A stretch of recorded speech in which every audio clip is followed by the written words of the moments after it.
di nga réagir par rapport aux propos de Ousmane Sonko bi ñu wax ne que dinañ yóbbu kii di président de la République Cour pénale internationale dinaa ci ñëw mais sëñ Saliou tout à l'heure bi da nga wax ne que peut-être da ngay xaar ay actes forts venant du président de la République est-ce que acte yi mu posé tey peut-être wala wax yi mu wax tey rassuré na la un peu.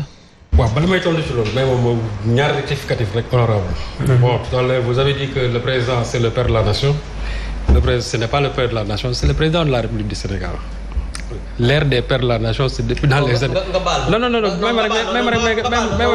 baal ma grand. parce que dama ne comme ni ñu koy waxee souvent. non waxuma le président c'est le père de la nation. non je rectifie grand parce que on est là.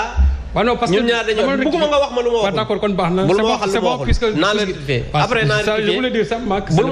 c'est le président de la République mais il n'est pas le père de la nation. waxuma c'est le père de la nation dinaa la wax li ma wax. voilà deuxièmement aussi vous avez dit que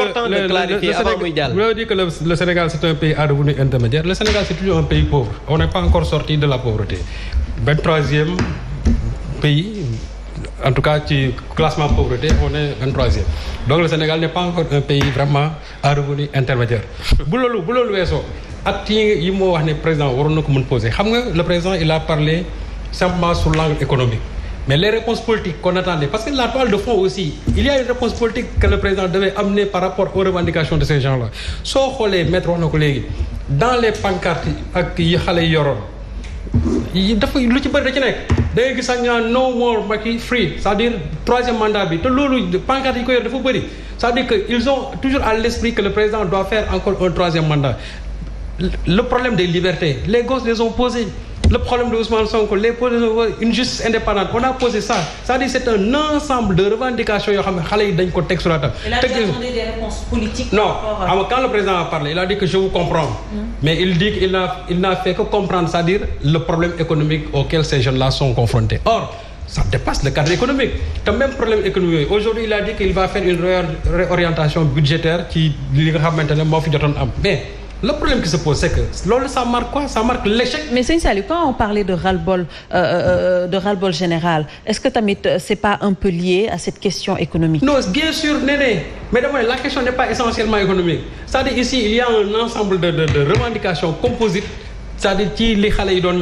doon ñaxtu le problème économique est là mais aussi le problème des libertés est là gis nga nit ñi ils ont une soif de liberté nit ñi aussi ils ont une soif de justice indépendante te loolu président bi ma déggee sànq mu ne bon la justice là laissons la justice faire son travail je crois que man loolu moom franchement mënu ma ko dégg parce que chaque fois qu'on dit que laissons la justice faire son travail la justice que nous connaissons ne fera jamais son travail et je crois que aujourd'hui le président devait donner des gages par rapport même au fonctionnement de la justice parce que nag en partie ñun suñu réew mi yëpp suñu problème principal c'est cette justice là man de mën naa d'accord un président politicien toujours qui essaie de manipuler les institutions en sa faveur mais su fekkente ne tu as des institutions judiciaires fortes chaque fois ñoom dinañ mën a indi une réponse par rapport même au desiderata des hommes politiques mais su fekkee ne hommes politiques yi ñoom ñooy jël pouvoir judiciaire bi di ko utiliser mais foofu la danger bi nekk alors que donc tey boo déggee chaque fois ñu ne laissons la justice faire son travail mais quelle justice qui fait son travail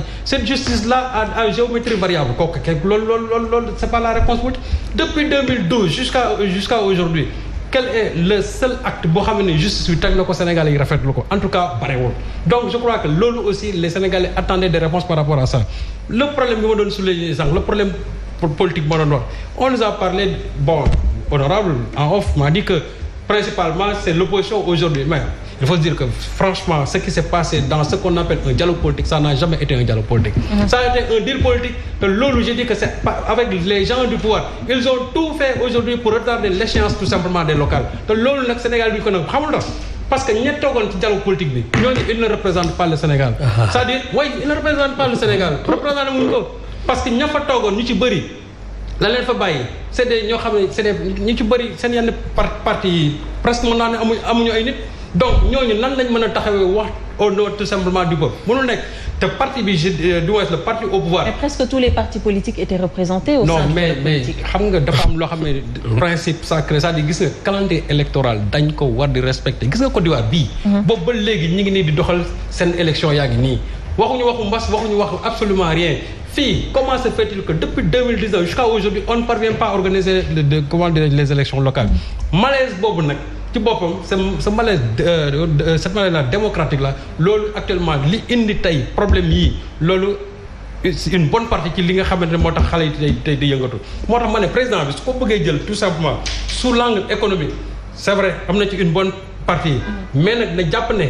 affaire bi du loolu rek il y a un problème au niveau de cette justice là. Il y a un problème politique qui se pose dans ce pays-là. Il y a des réponses yoo xam ne le président doit aujourd'hui se doit de les clarifier. Xam nga sànq Ousmane Sonko il a dit dans son discours.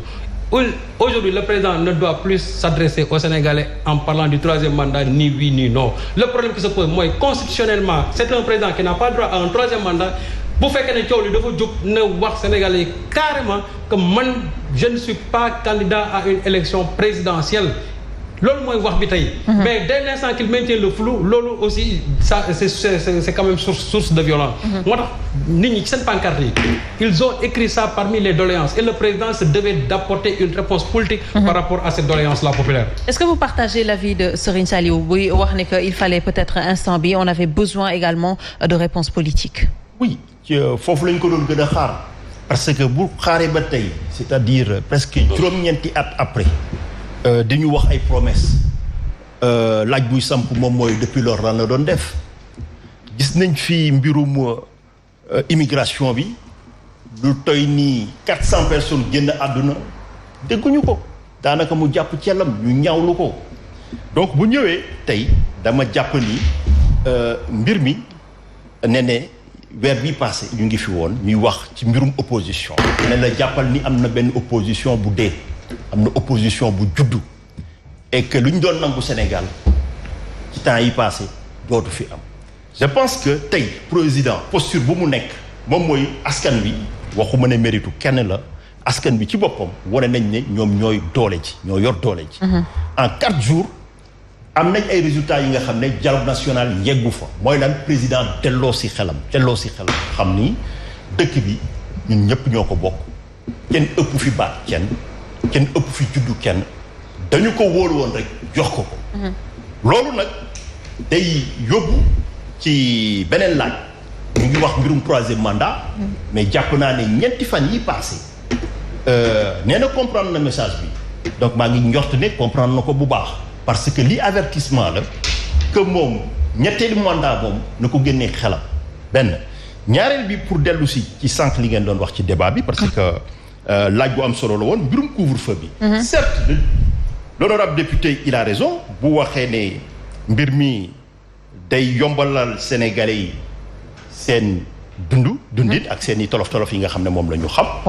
man damay saluer posture boobu saluer le fait que président delloo si na xelam que l'honorable député même confirmé na ko parce que depuis ci njalbeen laa leen ne couvre-feu bi ni ñu ko tëralee du ñu yóbbu fenn mosuñu yóbbu fenn dans le passé yóbbuñu fenn dans le présent du ñu yóbbu fenn dans le futur parce que joxe na benn parallélisme entre couvre-feu wu fii ak bu Paris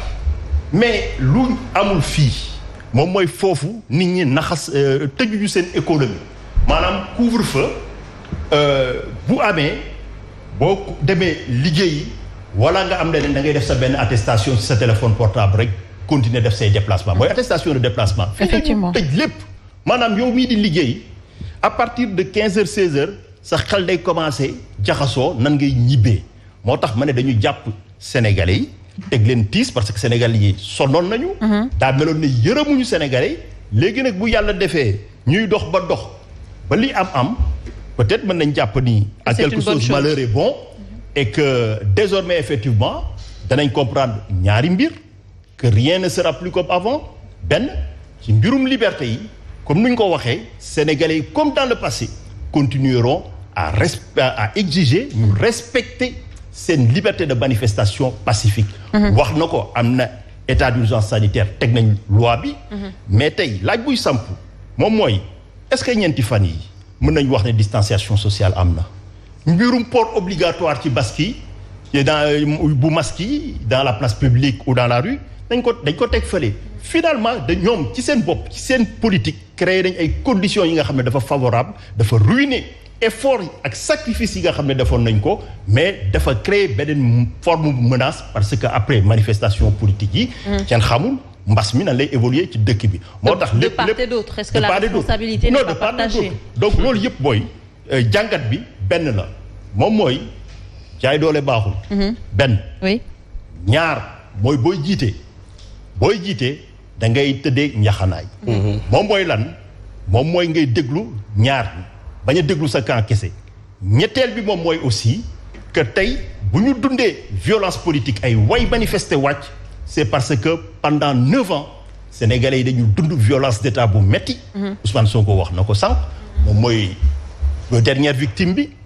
et j'espère que fa lay taxaw parce que président nee na comprendre na ko comme nee na comprendre na message bu ñu ko délivré maa ngi jàpp ni dootuñu dellu di utiliser appareil yu état pour nasaxal wala xoqatal wala naawtal opposant. Très bien. Alors, justement, en parlant de